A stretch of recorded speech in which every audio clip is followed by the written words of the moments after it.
G'day everyone and welcome to the second game of the Anzac Devour Assault Squad final. That is correct, as we will be spectating for the Rochford J side once again. Straight decided to stick with Consitini and I decided to stick with Rochford. If you haven't seen the last game, go see it now. I'll probably try and put like a little bit of a link on the bottom of the screen. Might get a little bit fancy. Don't count on it though. Because if it's not there, well, you probably shouldn't have counted on it. But we will be watching the UK of Rochford. He's changing it up from Germany from the first game, and he will be going up against the German team of Consitini. Here comes some epic, surely epic early game grenade warfare, because these two players are absolutely nuts at their grenades, and it pisses me off when I play them, especially Consitini. But Rochford has sent two guys to the left-hand side to capture, and the middle is where it's at right now. If that grenade is able to make its way over that little hedge, which it did, and pick himself up some kills, that was a very, very nice move there. And you can see Consitini heavily on the micro. You can see by the kind of direct movements of the soldier that he is moving in direct control. Jeez, that was a very, very hard sentence to get out for some reason. That is a beautiful machine gunner position by Consitini. Wow, that is amazing. He's just covered like that whole middle zone and also this whole street area with just machine gun MG42 ridiculous amount of bullets stuff. And Consitini is going to also cap the left-hand point by the look of it, as Rochford J has two infantry soldiers on the field, plus an assault squad, which he just bought, and it does not look good early days for Rochford J, I must say. Surely the final is going to offer us up some sort of epic game, and I'm not saying the first game wasn't good, as it was pretty damn good, but unfortunately Consitini was able to roll away with the victory. Unfortunately for Rochford J, he was able to roll away with the victory with ease. A machine gunner from Consitini, surely he didn't take him out of that window position. That was absolutely magnific, but that machine gunner of Rochford is able to pin down the German machine gunner, so very, very nice work there.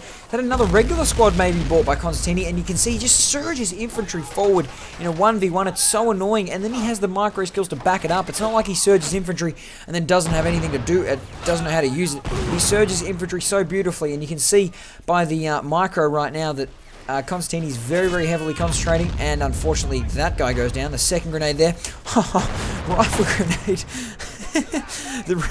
Rochford's assault squad leader throwing grenades and then shooting his rifle grenade in succession very, very quickly. It's 0-5 right now. The German Consitini is just swarming forward with infantry. That is his cunning tactic, or annoying tactic. I don't really know which one you want to call it, but sure as hell annoys me, and the SMG soldier of Rochford J meets his match. Here comes another assault squad from Rochford J, and here comes a half-track. Half-track or Orlican? Orlican, I reckon, probably would have been a better buy, as he could have easily cemented the middle with his Orlican, as he probably could have put it there and covered there. Would have been also able to shoot on this point if he placed his Orlican there. Get some infantry cover around would have been very, very nice. Or even a Crusader at this time would be absolutely brilliant. If you can hide the Crusader from the inevitable P3 counter, just keep darting it back and forth around the map. It can be very, very hard for the opponent to take out. And on the left-hand side, we see Rochford looking to cap the middle. He's going to get this machine gunner kill, surely. Very, very nice there by Rochford. And he's also going to get that machine gunner, which I think is back there. Here comes an assault squad soldier to try and finish him off, but that is not going to happen. And Consitini is jumping in these buildings right now, which is very, very good play, because Rochford is supposed to be running these buildings, and he's also looked like he's taken out the whole front half of the building that Rochford could use as cover, and now he's using Rochford's cover against him, which is brilliant play. Geez, we're seeing a very, very one-sided grand final second game right now, in which could be the decider if Rochford J does not get his ass into gear. And unfortunately, that would not be good for us, as we were expecting an absolute spectacle. Here comes a Black Watch squad from Rochford J. You can easily tell by the caps on their head, and people were actually saying, wow, he can tell by the caps on their head what soldiers there are. It's actually not that hard. You can see the beret the Black Watch soldiers wear, but hey, if you guys think I'm good because I can tell soldiers apart by the caps they wear, thank you very much. It's 0-15 right now, and it looks like the game has once again entered a little bit of a mellowing phase. Unfortunately, the middle is not being captured by Rochford anymore. Now it is. The Black Watch squad is moving around. I really think Rochford should pressure on this right-hand point. He needs to put as much pressure as he can on the back point ASAP. It is critical. He also needs to grab that 50 cal, as using your battlefield resources is Very, very important in a 1v1. That grenade's going to get there. Please don't kill that Black Watch machine gunner. And unfortunately, it didn't kill the Black Watch machine gunner. Took out the 3 other soldiers. So I guess that's probably a little bit more deadly than killing that Black Watch machine gunner. He picks it back up though. So very nice work by Rochford there. And then moves off into another position. I don't really know where he's going. He's going to jump into this building here, which is a very, very weird position to be in. I feel I hear something rolling around. It's a flak 38. Oh, this is going to cut up some infantry early on. I wouldn't be surprised if we see a Cromwell from Rochford J. A very, very good unit. But he's gone with a Crusader, which is a good buy for anti-infantry, which is mainly what's going on. So I guess the Panzer III will be a little bit delayed because of the amount of assault infantry and the flak 38 that is also up. It's 0 to 16 right now. The game is stagnant. Nobody's capping, or the middle is being capped right now by an assault squad leader of Rochford, but nobody is ticking up at the moment. Rochford running down this street beautifully, getting some nice side shots into the sandbags. Unfortunately, only picked up 1 kill. He's going to charge his flak as well, which is a nice idea. He might try and run it over, but I probably wouldn't waste my Crusader on the flak 37 when you can just constantly keep decrewing it. No, he's going to go for it. He better hope he can get out of there hella quick, because that rifleman is chasing him down. He's going to throw a normal grenade, and unfortunately won't get the kill. He probably wants to run down all this cover while he was there. But there comes the machine gunner. Hopefully he kills that machine gunner as well. That assault SMG soldier could not throw off his AT grenade. Actually, I don't know if he used it or not, but he definitely didn't throw one. So the left-hand point is now in danger. He needs some infantry micro while he's also doing this Crusader. This assault squad, there's 2 assault squad soldiers need to move over on that left-hand point ASAP. No, he's just gone and bought a whole another assault squad. So the assault squad spam is evident from both players right now. And this Crusader has actually been a very, very good buy. It's cutting up a lot of the cover that Consitini has, which is necessary to win these games. And a lot of the cover, as in the walls, those sandbags are now gone. He also needs to take out this building somehow. Buy minesweepers. When you need to take out cover, buy minesweepers, chuck TNT, run into the building and empty your TNT inventory. That was a very, very nice kill there from the Crusader on that machine gunner in that window. But what you do is you run into the building, grab the... you press I so you have the inventory of the minesweeper open. Then you just drop out the TNT, which contains it in the building, so just drops it in the base of the building pretty much. And then you just throw 1 grenade or a piece of TNT and a stick of TNT in there or something, and it just blows up and creates a very, very nice, pretty explosion, which might crash your PC, but also gets you some valuable kills and cover destruction. As that is some nice grenades going off there from Consitini. I thought he might have been able to... I think that grenade actually bounced off the wall and then flicked all the way out into the back there. So that was very, very interesting. Currently, Rochford has got his first point. So yay for Rochford. This game is going to last a lot longer. It's 2 to 21 right now. He's capturing the left-hand side and also that right-hand side. But that Brandenburger's grenade is going to finish him off, unfortunately. And here comes some more Black Watch. You can tell by the little beret things on their head. And some Anzacs as well. So Rochford going very heavily on the CP infantry. And the Commonwealth do get great infantry like Royal Commandos, Anzacs, Black Watch. They're all such good units that should be spammed in a 1v1, so you can use your MP to buy things like Crusaders and Cromwells and Fireflies. I don't think you'd ever need a Firefly, but stuff like that. And do I hear... Yes, I hear a tank in the background. It sounds P3-like, or maybe even it's like a G or something. I don't know my tank sounds perfectly, unfortunately, but he's gone with a 6-pounder, Rochford, so he's using Consitini's tactic against him. Gone with the AA vehicle, which was the M19, and then also the 6-pounder gun, which is the M1AT gun in the recent game, if you watched, and it's currently 2 points to 0. The right-hand side looks like it's going to be capped, but there might be a 3 cap as these Anzacs are going to move up and try and take out these Brandenburgers. He needs to get some micro going right now, Rochford. That's a nice grenade throw. That will definitely kill that Brandenburger soldier. And also, if you can, pick up those Panzerfausts ASAP. That is brilliant if you can do that. And anyway, the middle is currently being pinned down by the Brandenburger machine gun. 100 pieces of ammo, I guess I could say. That's a very, very bad way to put it, but 100 round clip is probably the better wording. He's currently going to probably pick himself up a kill on that Anzac machine gun. Here comes the Panzer III coming to this right-hand side to deal with Rochford's Crusader AA. And see, this is what he needs to do. He just needs to, like, dart up, drag Rochford across, then go back, drag Consitini's P3 across, sorry, then just dart back and kill as many infantry as he can in here, and then just slowly reverse back around the building. Rochford J is playing very, very smart, and also, if you can get the Panzer III into any of this area just here, he can easily take a shot with that 6-pounder and get the kill on the Panzer III, which would be devastating to Consitini, and we're currently seeing the effect of the destruction of the cover by the Crusader AA.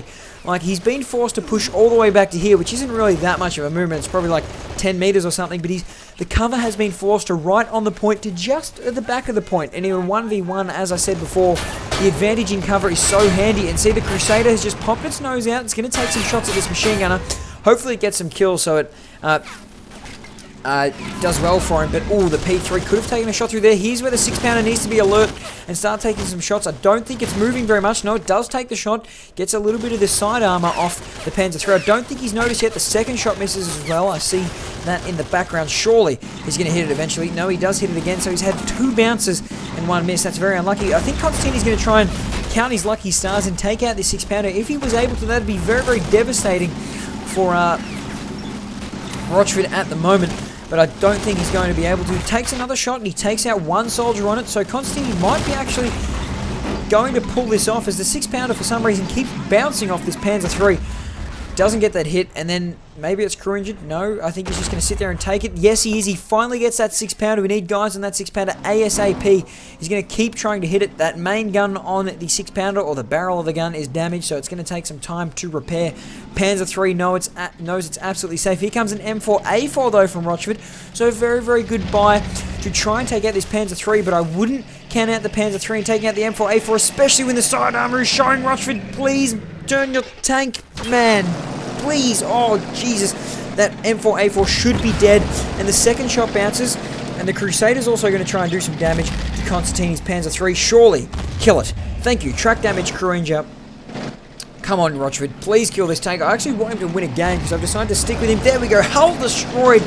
Game now completely in Rochford's favour as he's been able to take out that Panzer III. He can get that 6-pounder up and running. Actually, no, it looks like it's completely destroyed. It might have been a grenade explosion or maybe the HE shell as Rochford goes and does some bulldozing with his Crusaders. There's also a flak back here somewhere. He's probably going to want to try and get to that. Watch out for Brandenburgers and Panzer Shreks. There it is. Charge at it, my friend. You should be able to kill it, but there could be a Panzer III by very, very quickly in the background. No, it doesn't sound like there's anything going on. It's 24-21 when that flak gets run over.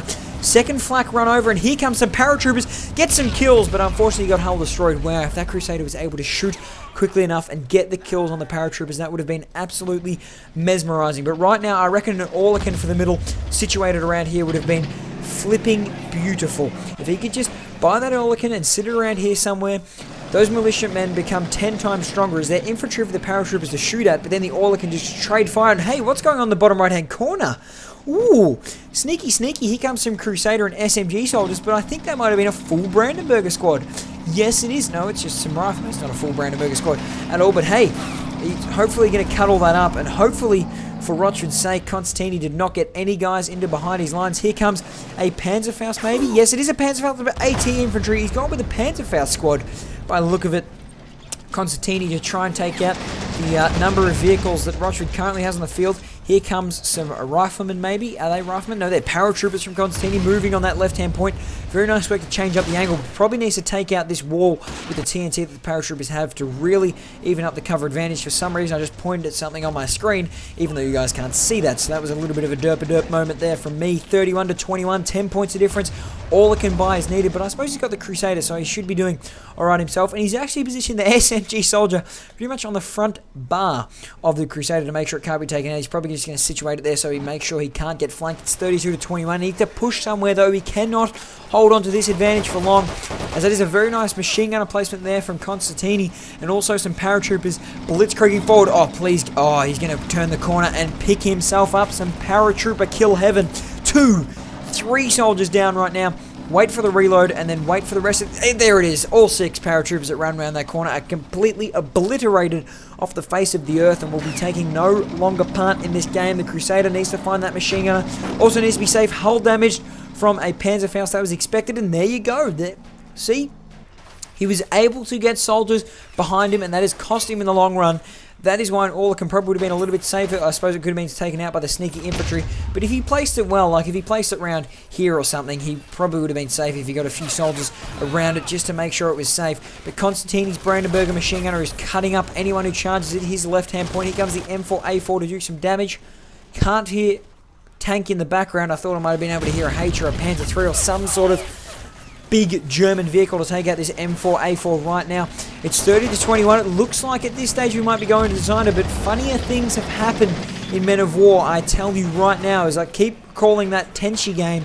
I can't remember who the other player was, but somebody came from like 20 points down and the other player needed 1 point, and it was just an absolute epic and frenzy all the way to the final line. But here comes a 39 to 21 scoreline. I was meant to say here comes a Crusader, but there is a 39 to 21 scoreline currently occurring. Rochford is going to bring up his Crusader this right-hand side. You need infantry cover, man. This is the second Crusader that might die to a Brandenburger, and I'm backing that it's going to die to a Brandenburger. Surely you aren't going to waste another. Please do not do that, Rochford, as that would be a very, very bad mistake. Middle is decapped. It's currently being recapped again by the infantry of Rochford, so that's good work. But Consitini's been able to decap the left-hand point. He's currently still capping it, and also the middle, which allows him to be ticking up in those valuable points. And there it is. The Crusader is down. Stop charging Crusaders without infantry, my friend, is the Brandenburger who fired that Panzerfaust. You can see that Panzerfaust 100 is currently empty, and he's been able to move in and take out the tank crew that are all around it. And he's probably going to begin repairs on that Crusader, and I wouldn't be surprised if someone from the German faction or Consitini's German commander troops is repairing that right now, and that is a beautiful machine gun placement, I might add, from Consitini. I just heard it there. Here comes the M4A4 from Rochford. So Consitini's proving that he does not need big tanks to take out the M4A4 and the Crusader AAs, as he's just currently tearing them up with Panzerfaust. And here comes a Panzer Shrek in the background there from Mr. Consitini. Oh, that could wreak some havoc later on. This left-hand point is currently being capped by Rochford J, though, so good news. It's 39 to 26, and this is really... Rochford had the advantage, and he really should have been taking full advantage of it. He had the advantage, and he should have been taking full advantage of his advantage. Yes, that's good, but Consitini was able to decap the middle and the left-hand zone, which meant he had a 1-0 cap, which allowed him to gain some points. He's going with a Cromwell 95. This is the same buy as the Stu. Why? I don't understand why you would buy something like this in a 1v1. It really, really boggles me right now, Rochford. I don't know what you're doing, especially when you know there's infantry behind your lines. You don't even know if you've cleared them all out. You'll never know if you have unless you run through with a flamethrower and flame absolutely every building on your side of the map, which I doubt he will do. And also, one thing that I've seen a lack of, and I would like to see more of, is flamethrowers in these 1v1 or in this 1v1 final right now. So 41 to 26, 9 points away to making it go to a decider that will be played tomorrow, because I think Rochford has to watch the State of Origin game or something like that. So I don't know if that's a plug for the State of Origin. I'm allowed to do it, but hey, he's going to watch a game, so I guess that is. But Rochford J right now is going to have to run away with his Cromwell 95mm. Very, very nice work. He's going very, very tank happy or vehicle happy, and somehow he's been able to win this game. I suppose his micro has been exceptional, but also I would not expect someone who has bought 3 Crusaders, an M4A4, a Cromwell 95 and a half-track and a 6-pounder in the name, which is compared to the amount of infantry he's bought, to win this map. But I suppose he did do the smart thing with infantry, buying 3 Black Watch squads, an Anzac squad as well in there, and then he's gone with his Cromwell 95, which is a bad choice in my books to finish it off. It hasn't really done anything brilliant. I suppose it's going to shoot some HE shells into there, but as we can see in the top left-hand corner, get absolutely no kills. Consitini's paratroopers are there, also the AT infantry. Somehow we can see that. Maybe it's because there's a soldier in the window just there. The machine gunner of Rochford J in a very, very awkward position, as he's in a window on this side of the map, but I suppose he's doing his job and getting some line of sight. And here comes the M4A4 doing some stupid charge. Rochford, what do you do? Oh, I suppose it's 48 to 50, so it does not really matter. But hey, the Pack 40 is also up here, probably trying to get some kills. The Rochford J M4A4 is going to move around and try and find this Pack 40. He does see it, and I think this might be a fitting way to end the game. He takes out the Pack 40. Well played, Rochford. We will be going to Game 3 decider. Oh, this final is just beginning to heat up. Catch me next time.